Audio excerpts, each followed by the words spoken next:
Hey there, hope all's good. Let's just, before we go into breaking down your footage a little bit, let's just go into some of the changes that have been made to your program. Super simple, just based on the feedback from the adductors hurting a little bit and hips being a little sore on through the order of the day. All of them. Keep it super simple. Just swap your sumo day for your conventional day. Let me know if it's because you're going to be back squatting, sumoing, then back squatting again. Okay, so try to break those days up as much as you can.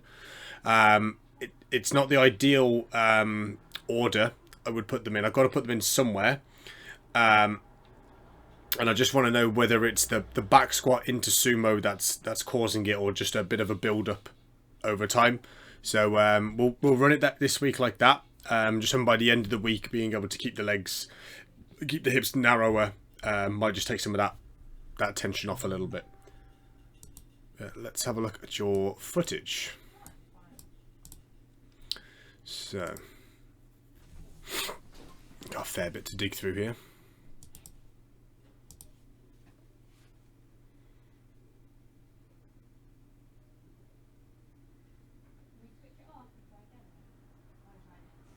Good.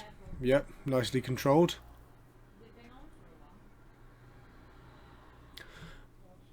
Elbows are looking a little high at the moment. They're cranked back a little bit. I know it's going to be difficult because there's not quite so much person to put the bar onto. So the easiest way to create a bigger shelf is just pin the elbows back. It's just that's just going to offset the balance a little bit. Okay, you've got enough. You've got enough trap there to deal with, to get the bar in there, wedged in a little bit. Okay, so try to keep the elbows, demo it. Okay, try to keep the elbows neutral with the body if you can, and pull down on them. Okay, imagine you're doing a lat pull down, behind the neck lat pull down. Okay, so yeah, we've got a lot of trap action going on there.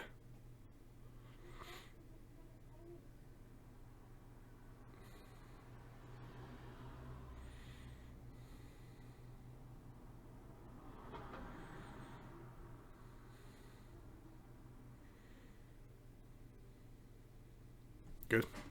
Get a little bit of knee wobble.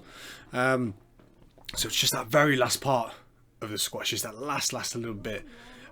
Just on a couple of them, when you get a little tired, there's a little bit of a drop down, there's a little bit of a rock at the bottom. It's not too bad. Once we get through this initial kind of block, once we're staying in that volume, we've kind of found where your volume tolerances are. May put some tempo work in there to like a bit more tempo work, or some pause work to get rid of that kind of kink at the bottom.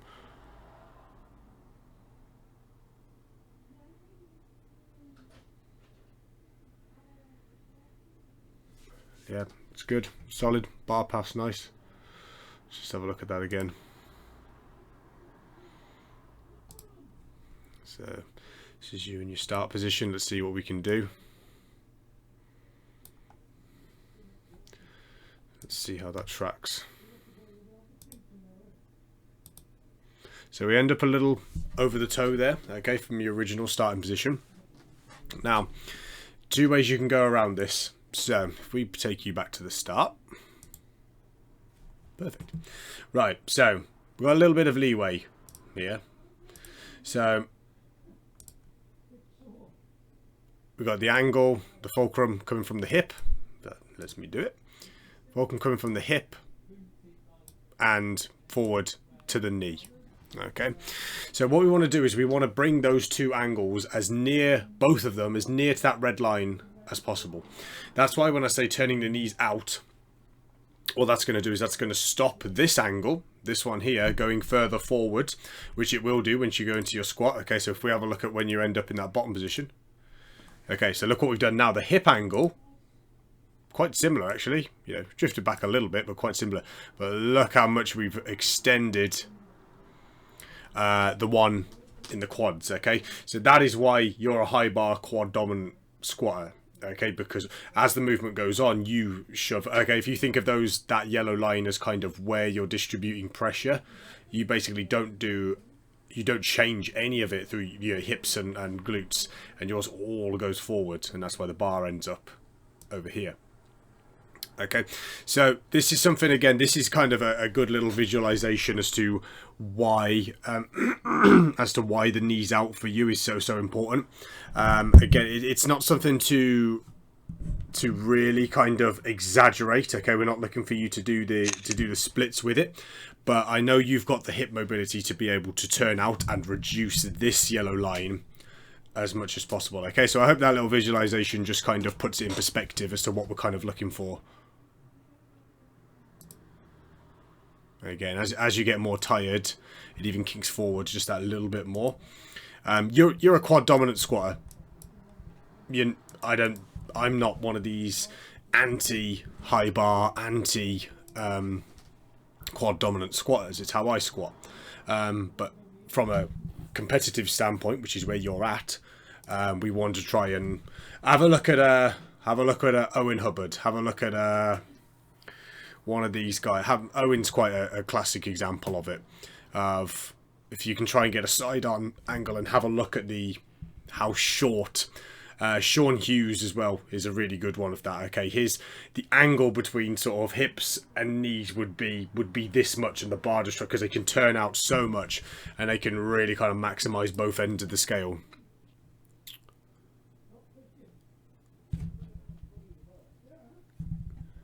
Okay.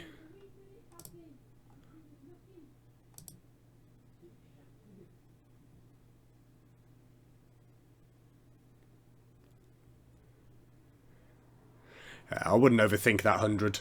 I really wouldn't overthink the 100. Just looks like, in the nicest way, just looks like you're having a bit of a bad day. Really, there's nothing drastic in there. It's the same squat. Right, let's have a look at these deadlifts.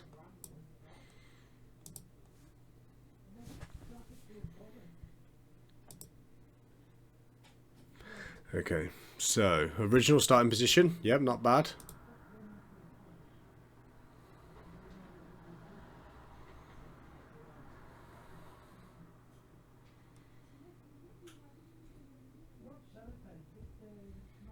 So still on these, still just dinking the bar away a tiny bit. So if you watch after this little mini break, that first rep you go into, okay, so the one you're about to go into now, as you drop the hips down, you have that dynamic start. You watch where the logo is here. Dink. Okay, it rolls forward. So again, this is just something to think about. It's just one of those at this kind of weight. So again, it's kind of, this is where the bar starts. Okay, this dot here. If we look where it ends up, this is where, okay, so that yellow dot is where you started, and this is where your setup has come from, and you've dinked it forward just that extra inch. Okay, and again, at this kind of weight, it's not too bad. It's just obviously the further away that the magnitude of how much that's going to affect you is going to be quite a lot. So it's just setting up that extra ½ inch back. You lock out strong. I like it. I prefer you like this. I prefer you resetting each time.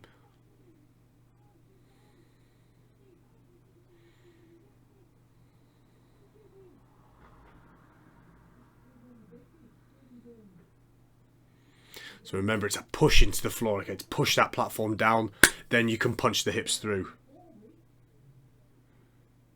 Yeah, so as you got a little tired on those last two, is that RPE may be a little high, is because you're using your back a little bit. You're starting to get a little tired and the back's starting to take over. So particularly on that last one, your hips were tucking, your glutes were trying to tuck under, your hips are trying to do a little bit of the work, and you want to leave them as far back as possible. So that, imagine like you're doing your kettlebell swing kind of movement, you need the bigger pivot. So you know what we did with the squat earlier, you want that line as big as possible with the on the deadlift at the hips, so that they can pendulum through and really bang through and finish off the movement when you're doing conventional. When you're doing sumo, try to do the opposite.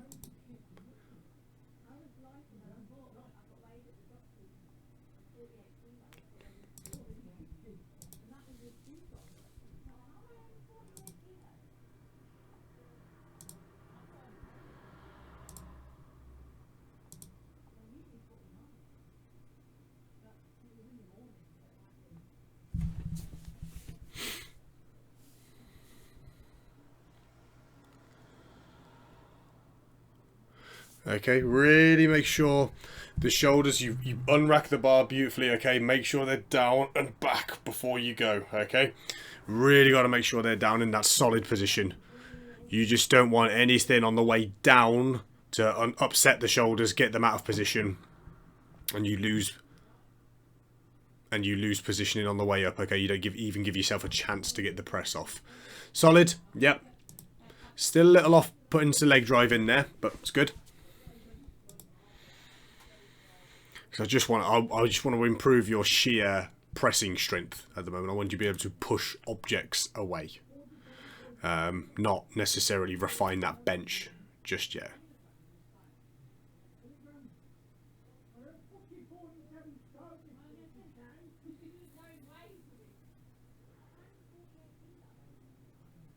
Okay, even on this higher rep work, breathe in. There you go. That's beautiful. Okay, so that rep there, last rep of the session. Beautiful. Yep. Okay, so here. Okay, you've just pulled the shoulders back. You've taken a deep breath in. And you set yourself, bang. And your last rep, okay, is a little slower because you're tired. But technically, it's one of the better ones of the lot. How do you find the strength shot plates? We've got them at work. Got lots of them at work. Personally, I think if they hadn't a Lyco logo written on them, people would just be raving.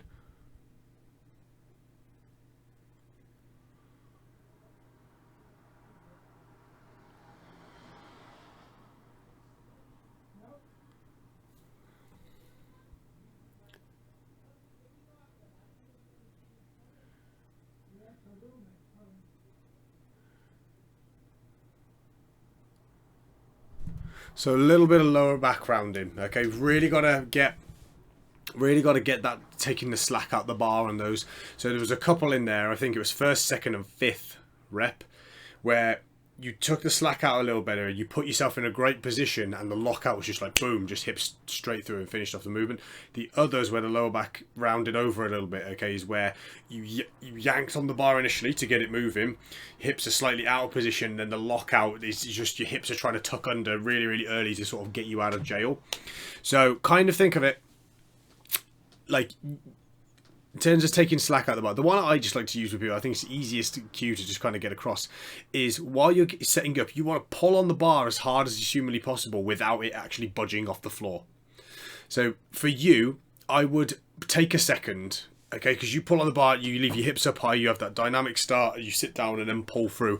I would start taking the slack out the bar a little bit, sit your hips down, really pull on it, just give yourself a second, and then boom, okay? I don't think you're going to lose any of that tension because you build it up on the way down. As long as you don't sit down too low into the lift, I don't think you're going to lose any of that tension. I don't think you're going to lose any of that kind of pop. And it may just, it's one of those, you want to put yourself, just like in the bench, you want to put yourself in a position where you've got every chance to finish off the movement. Okay, those two looking good. So yeah, the slack starts coming out the bar as you're already beginning the pull. And you can see it's quite a little bendy little bar there. Actually, it looks quite a nice bar. But you can see here, it's bending as it's leaving the floor. Whereas you don't want it to be bent any more from when you first start pulling it. So yeah, that last one a little off, but this is where so for you it's pull the slack out as hard as you can while you're here. Okay, set the hips down, and then you can, so that was a good rep because it was a slight, like there was a bit of a mini delay in terms of actually getting the hips down, build that tension in, and boof, to push it into the floor. Overall, pretty solid. A little bit of lower back rounding on these ones. I mean, I think the RPE is about right.